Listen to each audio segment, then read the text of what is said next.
ఊరికే తిన్నగా కూర్చోకుండా పెళ్లిళ్ళలో పెట్టే మినపొడియాలు బాగుంటాయి కదత్తా అన్నానో లేదో అంతే మా అత్త రెసిపీ స్టార్ట్ చేసింది. మీకు కూడా చూపించేద్దామని తీసుకొచ్చేసాను. దానికోసం రాత్రంతా ఒక గ్లాస్ మినపప్పును నానబెట్టేసాము. నెక్స్ట్ డేకి పొట్టంతా తీసేసి క్లీన్ చేసేసుకోండి. ఆ తర్వాత 10 మిర్చిస్ తీసుకున్నాము. అలాగే కొంచెం అల్లం, ఇంకా సరిపడా ఉప్పు మిక్సీలో వేసుకోవాలి కచ్చపిచ్చగా. మినపప్పును రుబ్బుకుండే ముందు ఫస్ట్ అయితే సగ్గుబియ్యం 1 టేబుల్ స్పూన్ ని నానబెట్టేసుకోండి వాటర్ లో.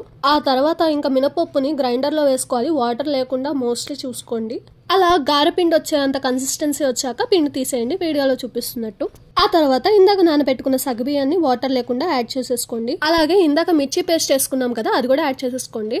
ఇంకా అంతే, మొత్తం కలుపుతూనే ఉండు కలిపేసుకోండి. అలాగా సాల్ట్, కారం సరిపోయిందో లేదా టేస్ట్ చేసుకుని ఇంకా వడియాలు పెట్టేసుకుందామా పదండి. వీడియో కోసం ట్రై చేస్తాను వడియాలు పెడదామని చెప్పి, కానీ ఒక్కొక్కటి నోషం పట్టింది. ఇదంతా మన వల్ల అయ్యేటట్లేదు అని చెప్పి మా అత్తకి ఇచ్చేసాను. చిటుకులో అయిపోయింది అంతా క్యూట్ గా. ఇంకా అంతే, ఎండిపోయినాక ఆయిల్ లో ఫ్రై చేసుకొని హ్యాపీగా తినేయండి.